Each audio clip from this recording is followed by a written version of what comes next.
Que bom estar de volta, lição número 10, o Evangelho Eterno de Deus. Chegamos a Apocalipse capítulo 14. O capítulo 14 é um capítulo especial dentro do livro do Apocalipse, porque ele fala quem é o povo de Deus, quem é a igreja de Deus, e ele retrata como o povo de Deus, qual é a missão do povo de Deus nesse tempo do fim. E ele fala de 3 anjos voando pelo meio do céu, tendo um evangelho eterno para proclamar a todo mundo. E nessa semana o nosso assunto será este, uma análise breve das 3 mensagens angélicas. Então, de forma bem didática, a primeira mensagem angélica, número 1, está em Apocalipse 14, versos 6 e 7, e começa ali falando de que a mensagem deste primeiro anjo envolve um juízo e envolve salvação, porque o texto fala de evangelho eterno. Fala de juízo, mas fala também de evangelho eterno. Você vai para capítulo 14, verso 6, diz assim: vi outro anjo voando pelo meio do céu, tendo um evangelho eterno. Por que eterno? É a única vez que aparece essa expressão evangelho eterno aqui. Porque eterno no sentido de que sempre foi este o evangelho, sim, e também pela qualidade dele, porque ele é diferente de evangelhos que estão sendo difundidos, pregados por aí. Esse evangelho é o evangelho da graça de Deus, mas não é apenas um evangelho diluído, como muitas vezes a gente ouve as pessoas falando por aí. É um evangelho de qualidade eterna, esse é o sentido aqui, e é para pregar a todos os que se assentam de cada nação, tribo, língua e povo. E o que dizia esse primeiro anjo? Temei a Deus e dai-lhe glória, porque vinda é a hora do seu juízo, e adorai aquele que fez o céu, a terra, o mar e as fontes das águas. Então, quando ele diz temei a Deus, ele não está dizendo assim, tenha medo de Deus, mas respeite-o, ou leve-o a sério, porque muita gente brinca com Deus, com as coisas de Deus. O que ele está dizendo, temer, não no sentido de ter medo, mas no sentido de levar Deus a sério na sua vida. E dar-lhe glória, porque vinda é a hora do seu juízo. E é interessante que isso aqui é uma proclamação feita antes que a porta da graça se feche, antes que venham as 7 últimas pragas. Portanto, num período que ainda as pessoas podem aceitar a salvação. Então isso aqui é um juízo que já começou, que vem antes da segunda vinda de Cristo. É o que chamamos de juízo investigativo ou de juízo pré-advento, que alguns dizem que é uma invencionice adventista, mas não o é. Porque antes que Jesus venha para dar o galardão a todos na sua segunda vinda, ele está fazendo um juízo de investigação. Quem aceita a Cristo está salvo. Quem não aceita, logicamente seu nome não está no livro da vida e estará perdido. Então o texto aqui fala de um juízo pré-advento. Nós, adventistas, entendemos que esse juízo começa com o início da segunda fase do trabalho de Jesus Cristo no santuário celestial. Segundo a profecia de Daniel 8,14, seria na data de 1844 para cá até o fim. Enfim, esse primeiro anjo, ele tem uma mensagem clara de adoração também. Ele diz, adorai aquele que fez o céu, a terra, o mar e as fontes das águas. E se você observar, e nós já temos falado nisso em outras ocasiões, quando ele diz adorai aquele que fez o céu, a terra, o mar e as fontes das águas, se a sua memória é boa, você vai lembrar de que você já leu isso em algum lugar da Bíblia. E esse algum lugar é exatamente Êxodo 20, verso 8 a 11. E o que está escrito em Êxodo 20, verso 8 a 11? O 4º mandamento, justamente o mandamento do sábado, que reconhece Deus como Criador e nos convida a descansar adorando a esse Deus Criador de todas as coisas. Bem, mas nós temos o item 2, que é a segunda mensagem angélica. Apocalipse 14, verso 8. E o texto diz, caiu a grande Babilônia, que tem dado a beber a todas as nações do vinho da fúria da sua prostituição. Prostituição espiritual.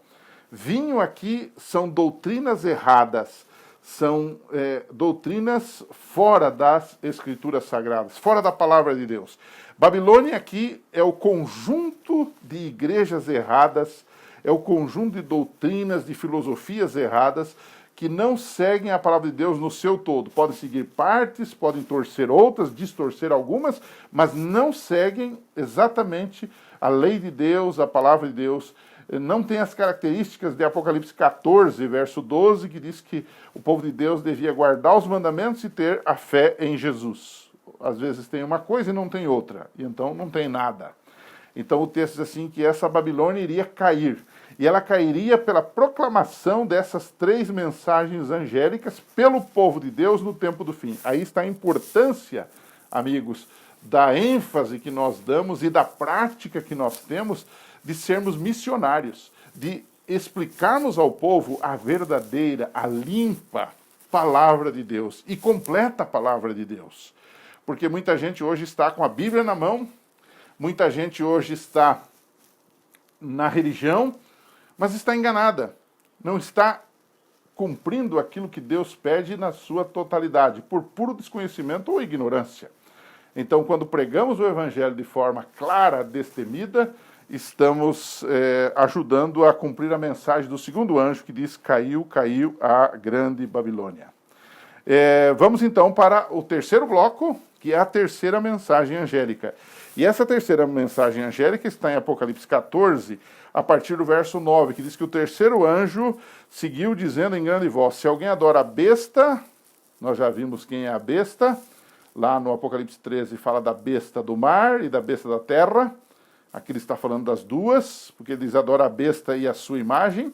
A besta aqui, a primeira é a do mar, e a imagem é a própria segunda besta, ou a besta da terra. E recebe a sua marca, nós já vimos isso na fronte, símbolo da aceitação de doutrinas, símbolo da aceitação de itens que não são aprovados por Deus, ou sobre a mão, no sentido de reter a nossa força de trabalho. Também esse beberá do vinho da cólera de Deus. Perceba que o Apocalipse 14 fala de um vinho, que é o vinho da ira da prostituição da Babilônia, da igreja errada. Mas ele diz assim também que virá um vinho agora da cólera, da ira de Deus, e será atormentado com fogo e enxofre diante dos santos anjos e na presença do Cordeiro. E aqui vem um texto que às vezes nos causa uma certa confusão. O verso 11, 14 e 11 diz assim: a fumaça do seu tormento sobe pelos séculos dos séculos, e não tem descanso algum, nem de dia, nem de noite, os adoradores da besta e da sua imagem, e quem quer que receba a marca do seu nome. Esse castigo, esse tormento para todo sempre, indica apenas uma coisa: que enquanto houver coisa para queimar, material combustível, ele estará queimando. Se você for, por exemplo, para Isaías 34, verso 10, pode buscar na sua Bíblia, e você for para Judas, verso 7, que só tem um capítulo, ali fala de Edom. Isaías fala de Edom. Edom diz que está queimando até hoje. Não é? Foi uma queima eterna desta cidade. No entanto, não há vestígios nem de fumaça mais, nem de cinza mais de Edom. Quer dizer que foi uma queima eterna no sentido de eterno enquanto dura, eterno enquanto tem material para queimar. E o texto de Judas 7 diz assim que Sodoma também, que foi um castigo eterno, como o caso do Apocalipse. Quer dizer, um castigo enquanto há algo para queimar. A ideia aqui é um castigo completo. É um castigo que será para sempre, que eles nunca mais voltarão, que eles nunca mais ressuscitarão para nada. Então, a gente chega ao final desta mensagem fazendo a seguinte colocação. Quando a gente analisa a mensagem dos 3 anjos de Apocalipse 14, nós percebemos aqui 2 coisas muito importantes. Primeiro, boas novas, porque é evangelho e evangelho eterno. Antes que o pecado entrasse aqui, já existia o evangelho do amor de Deus. Deus é amor mesmo antes de que o pecado entrasse aqui. Deus é amor eternamente. Depois que o pecado passar, for destruído, estarmos na nova terra, Deus continuará sendo amor. O amor de Deus não é movido pelo pecado.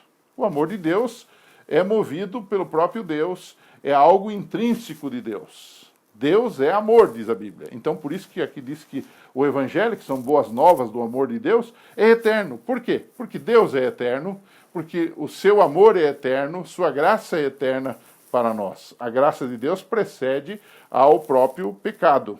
E ela depois do pecado passado, ela continuará existindo e operando.